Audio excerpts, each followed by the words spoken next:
का आरव। नीलकंठपुर एक छोटा सा गांव था, लेकिन देखने में किसी 3D एनिमेटेड दुनिया जैसा लगता था।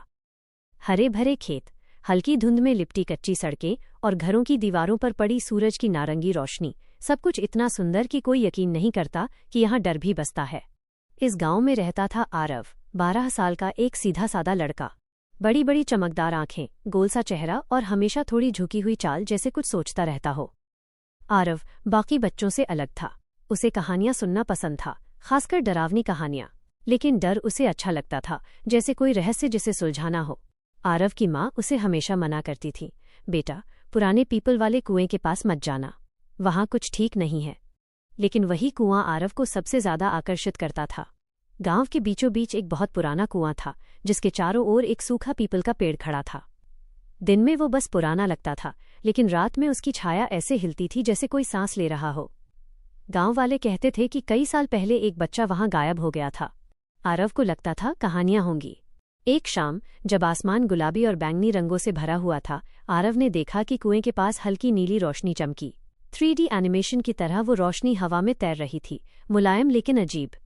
आरव का दिल जोर जोर से धड़कने लगा। ये क्या है? उसने खुद से कहा। उसके पैर अपने आप आगे बढ़ गए। जैसे ही वह कुएं के पास पहुंचा, हवा अचानक ठंडी हो गई, पेड़ की पत्तियां खड़कने लगी और कुएं से धीमी फुसफुसाहट आने लगी। आरव, उसका नाम।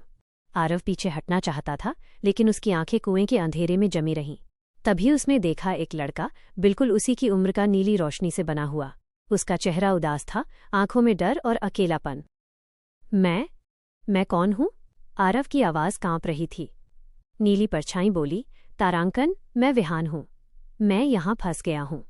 आरव का डर अब जिज्ञासा में बदल चुका था। पिक्सार स्टाइल एक्सप्रेशन के साथ उसका चेहरा सख्त हुआ। वो भागने वाला नहीं था। तुम यहां कैसे फंसे?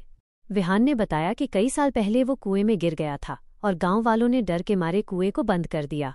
उसकी आत्मा वहीं रह गई, अधूरी। जैसे जैसे कहानी आगे बढ़ी, आसपास का माहौल बदलने लगा। रंग गहरे होने लगे, आसमान में बादल घूमने लगे और जमीन से हल्की हल्की परछाइयां निकलने लगीं। आरव डर गया था, लेकिन उसने फैसला कर लिया, मैं तुम्हारी मदद करूंगा। अगली रात आरव एक लालटेन लेकर लौटा।